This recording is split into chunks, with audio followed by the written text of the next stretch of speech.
Lagay natin sa mga boteng na hugasan. Yan, mga container. Para ano kasi ang pangbabad natin ay suka, asin, tubig. So, ayan siya. Yung lalagay natin lahat dyan. Yung mga nahugasan na gulay-gulay. Bibilisan mo hayati. Yan, lagay. Yung yung sibuyas ay inaano ko, dinivide ko na. Para lahat sila may halong sibuyas at saka yung bawang. Kasi hindi karamihan yung nilagay ko, pang amoy lang ba.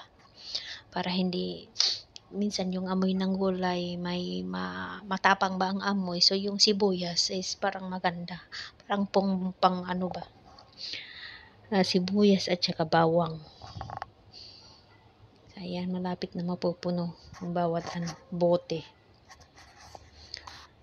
Pero actually guys, kahit lang, ilang oras lang yan, tumatalab na yung kasi ang yung suka ba, tumatalab na. Pwede nyong tikman dyan.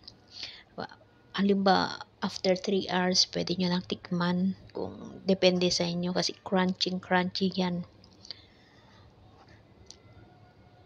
Ayan, yung cauliflower ang pinakamarami nilagay ko dyan. So, may carrot sila, may labanos. Yan siya. So, sinisiksik ko talaga. So, pag nilagyan mo pala siya ng nag-ano siya. Pag siniksik mo ng siniksik, so hindi ko anong tawag mo doon. Napitpit da. Ilocano. Sa Ilocano. Yan, maglagay tayo ngayon ng asin. Tapos, medyo katamtaman lang. Yung tansyado nyo na ilalagay. Tapos, lagdag natin yung suka. Ayan siya. Dato puti yung gamit ko. Ayan.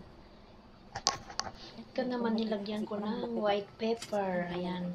Wala kasi buo na kalimutan ko. Yung pamintang durog. Buo ba? Na dinurog. Ayan. Nilalagyan ko na siya ng yung suka, tubig, asin mixture. Ayan. Nilalagay ko sa bawat baso. Bawat lagayan, container. Yung mga ginamit ko, yung babasagin. Kasi suka ang gamit. Ayan. Healthy man yun. Lagay. Lagyan ko lahat yan. Ayan, paubos yung una kong ginawa. So, alam nyo, pinisa-pisa ko talaga para magkasya ng... Ito na yung finished product ng ginawa ko. So, habang nilalagyan mo pala siya ng tubig,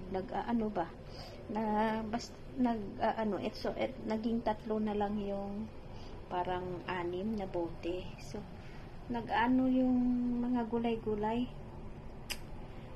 Ano ba yung sa Tagalog? Basta yan na yung nangyari. So, naging 3 na lang siya.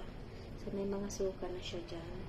So, ito na yung finished product ng aking atsarang sari-saring gulay. Ayan. Try nyo guys kapag kasi baka bukas, try nyo din tikman bukas. Or sunod na araw, pwede na siguro. Pag kumapit-kapit na yung asim at saka alat. So, nakaka-preserve ka pala ng gulay. Ayan. Wala mang winter kaso lang. Parang nakita ko sa isang vlog kasi na nagpre-preserve sila ng mga gulay-gulay. So, ginawa nilang atsara. So, i-try ko din naman, guys, kung magasarap ba ang lasa. So, ayan na siya. Ayan na yung aking atsarang gulay. Ayan. Try nyo din, guys. Baka magustuhan nyo. So, ako rin, habang kung walang ulam o walang gulay, kasama ng karne yan, or minsan gusto mong kumain ng maasim dahil iba naman yung mga prutas-prutas nila dito, ayan, siguro pasok sa panlasa natin mga Pilipino. Maganda din siya pang palamuti sa kitchen. Ayan, so nandyan siya, gandang tignan, at the same time may pagkain ka pa. Finished product ng atsarang sari-saring gulay.